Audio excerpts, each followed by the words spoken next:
Theorem के लिए ज़रा देख लें, कुछ हेडिंग्स का होना बहुत ज़्यादा ज़रूरी है।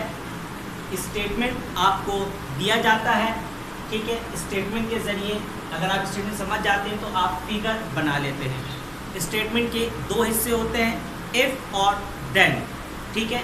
जो इफ़ वाला पार्ट है वो इस हेडिंग में आएगा, पहले तो ये हेडिंग्स आप देख लें, और देन वाला पार्ट है वो प्रूफ के हिस्से में आता है। अगर थ्योरम पे कोई एक्स्ट्रा एंगल या लाइन बनाएंगे तो आपको कंस्ट्रक्शन की हेडिंग भी लगानी होगी, और कंस्ट्रक्शन के बाद आप उसको फिर वेरीफाई की तरफ लेके जाते हैं तो वहाँ पे स्टेटमेंट और रीज़न के दो हिस्से बनते हैं, और यहाँ पे फिर आप जो है मैथमेटिक्स की प्रॉपर्टीज़ या उसके जो पोस्टुलेट्स हैं उनके ज़रिए थ्योरम को वेरीफाई करते हैं। अगर आपने स्टेटमेंट सही तरीके से समझ लिया तो आप फिगर बना लेंगे, और स्टेटमेंट्स में ही जो है वो इन दो हेडिंग्स के बारे में इंफॉर्मेशन लिखी भी होती है। तो अगर आपने ये दो हेडिंग सही से बना दी और कंस्ट्रक्शन अगर है उसको भी कर दिया तो ये आपका जो थ्योरम का जो इनिशियल पार्ट है ये बहुत वेल्ड हो जाएगा, और यहीं से आपको नंबर मिलना फिर शुरू हो जाएंगे। फिर आखिरी पार्ट के अंदर अगर आपने इस पार्ट को सही से समझा हुआ है तो फिर ये वाला पार्ट भी आप बहुत आसानी से याद कर लेंगे। अब ये सब किस तरीके से होता है, तो आइए हम थ्योरम नंबर 1 पे आपको लेके चलते हैं। जी बेटा, सो थ्योरम नंबर 1 आपके सामने लिखा हुआ है, और फिर वही बात इफ़ और देन लिखा होता है। थ्योरम रीड करके पहले डायग्राम ड्रॉ करनी है। इफ़ टू लाइन्स इंटरसेक्ट, दो लाइन्स ले लें, A B C D intersect कर दिए भाई ओ के ऊपर। यही बात कहाँ लिख दिया है कि इस हेडिंग में इफ वाला स्टेटमेंट इस हेडिंग में आता है, और देन वाला स्टेटमेंट जो है वो सेकंड हेडिंग के अंदर आ जाएगा। फिगर आपने सही से ड्रॉ की, अब यहाँ पे लिख के दिखा दिए टू लाइन्स, बेटा A B and C D intersect at O, ये बात ऊपर लिख के दी हुई है। फिगर सही से बना, यहाँ पे लिखा। फिर देन वाला स्टेटमेंट इस हेडिंग में आता है। वर्टिकल एंगल्स आर क्या है बेटा, कॉन्ग्रुएंट है, तो ये दोनों वर्टिकल एंगल है और ये दोनों वर्टिकल एंगल है, तो एंगल 1 जो है वो बराबर करना है एंगल 3 के, और एंगल 2 बराबर करना है एंगल 4 के। इस फिगर में मैंने अपने पास से कुछ नहीं बनाया, कोई एंगल नहीं बनाया, तो इसमें कंस्ट्रक्शन नहीं आएगी। तो आपने स्टेटमेंट की मदद से फिगर बनानी है बाज़े, और इस फिगर से ये पार्ट आपका कंप्लीट हो जाएगा। अब हम जो है स्टेटमेंट और रीज़न की तरफ आगे बढ़ते हैं। सो थ्योरम की तरफ आते हैं।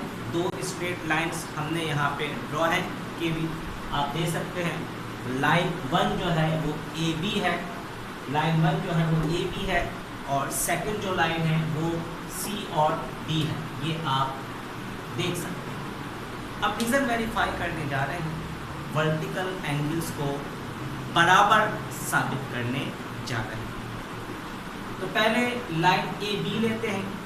स्ट्रेट लाइन का एंगल 180 डिग्री होता है। अब इस ए बी पे दो एंगल बन रहे हैं, एक ए ओ, यहाँ पे ओ लिख लें भाई, ये ओ आ जाएगा। ए ओ डी एंगल 1 है, और डी ओ बी एंगल 4 है। इन दोनों को जमा कर लें तो स्ट्रेट लाइन का एंगल बन जाएगा which is equal to 180 degree. एक स्ट्रेट लाइन का जो एंगल होता है वो 180 डिग्री होता है, तो major angle 1 plus major angle 4 equal to 180 degree. और अगर दो एंगल का सम 180 डिग्री हो जाए तो ऐसा एंगल सप्लीमेंट या कहले ऐसे एंगल सप्लीमेंट्री एंगल्स कहलाते हैं।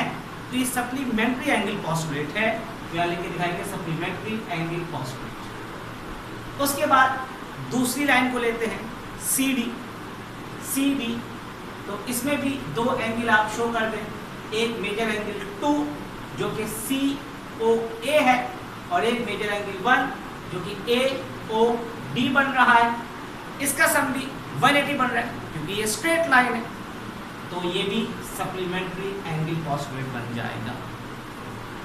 इसे इक्वेशन 1 बोल दीजिए, इसे इक्वेशन 2 बोल दीजिए। दोनों इक्वेशन को कंपेयर कर ले।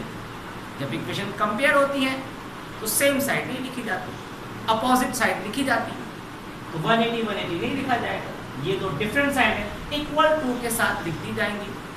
मैथमेटिक्स में इसे खास वे से जाहिर किया जाता है, इसे ट्रांजिटिव प्रॉपर्टी के नाम से पुकारा जाता है। मैथ्स में ये ट्रांजिटिव प्रॉपर्टी होती है। यहाँ पे एंगल 1 कट हो जाएगा और एंगल 4 जो है वो बराबर आ जाएगा एंगल 2 के। ठीक है, तो यहाँ पे सब्ट्रैक्टिंग एंगल 1 बोथ साइड आप लिख सकते हैं। सबसे आखिर में मेजर एंगल 2 जो है वो मेजर एंगल 4 के क्या हो जाएगा, कॉन्ग्रेंट हो जाएगा, जो बात साबित करनी थी। तो इसको लग गया हैंस प्रूफ यहाँ पे बेटा लिख देंगे, तो थ्योरम नंबर 1 जो है वो कंप्लीट हो जाएगा।